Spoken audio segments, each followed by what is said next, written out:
آپ نے اپنی زندگی کے اندر ابھی یہ فیصلہ کرنا ہے کہ آپ نے کس راستے پر چلنا ہے، اللہ تعالیٰ کے راستے پہ یا پھر شیطان کے راستے پہ۔ جب قیامت کے دن ہم سب لوگ کھڑے میں ہوں گے، ہم سے پہلے بھی جو لوگ آئے، ہمارے بعد بھی جو لوگ آئیں گے، تو ایک صف آپ کو ایسی ملے گی جن کا لیڈر شیطان ہوگا۔ شیطان ان کے ساتھ سب سے آگے کھڑا ہوا ہوگا اور اس کے پیچھے آپ کو کروڑوں لوگ ملیں گے۔ ایسا بالکل بھی نہیں ہوگا کہ شیطان نے جو چیلنج کیا ہے اور چیلنج کر کے وہ بالکل ریلیکس ہو گیا، نہیں، کروڑوں سال پہلے چیلنج کیا اس نے، وہ آج تک محنت کر رہا ہے ہر انسان کو بھٹکانے کے لیے، ہر انسان کو غلط راستے پر چلانے کے لیے، ہر انسان سے وہ جرم کروانے کے لیے جو اس نے کیا۔ اس نے کیا جرم کیا؟ اس نے تکبر کیا۔ تکبر کسے کہتے ہیں؟ اپنے آپ کو دوسرے سے بہتر سمجھنا۔ حسد کسے کہتے ہیں؟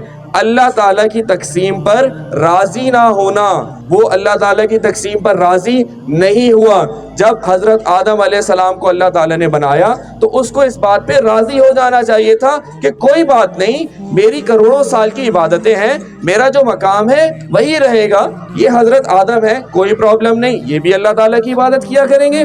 لیکن اسے کیا ہو گیا؟ حسد۔ اس نے کمپیریزن کر لیا۔ ہم لوگ اپنی زندگی میں کیا کر رہے ہوتے ہیں؟ کمپیریزن کر رہے ہوتے ہیں، اپنا موازنہ کر رہے ہوتے ہیں۔ کلاس کے اندر بہت ہوتا ہے یہ، کیونکہ میں خود بھی ٹیچر ہوں۔ کلاس کے اندر یہ چیز بہت ہوتی ہے کہ سر آپ کو تو یہی اچھا لگتا ہے، مس آپ کو تو یہی بچہ اچھا لگتا ہے، مس میری طرف تو آپ کا دھیان ہی نہیں ہوتا۔ یہ کیا ہے بیٹا؟ یہ حسد ہے۔ جو آپ کا بڑا ہے آپ بھی اس کے لیے اتنے معنی رکھتے ہو جتنا کہ آپ کے ساتھ بیٹھا ہوا بچہ، لیکن آپ نہیں سمجھتے۔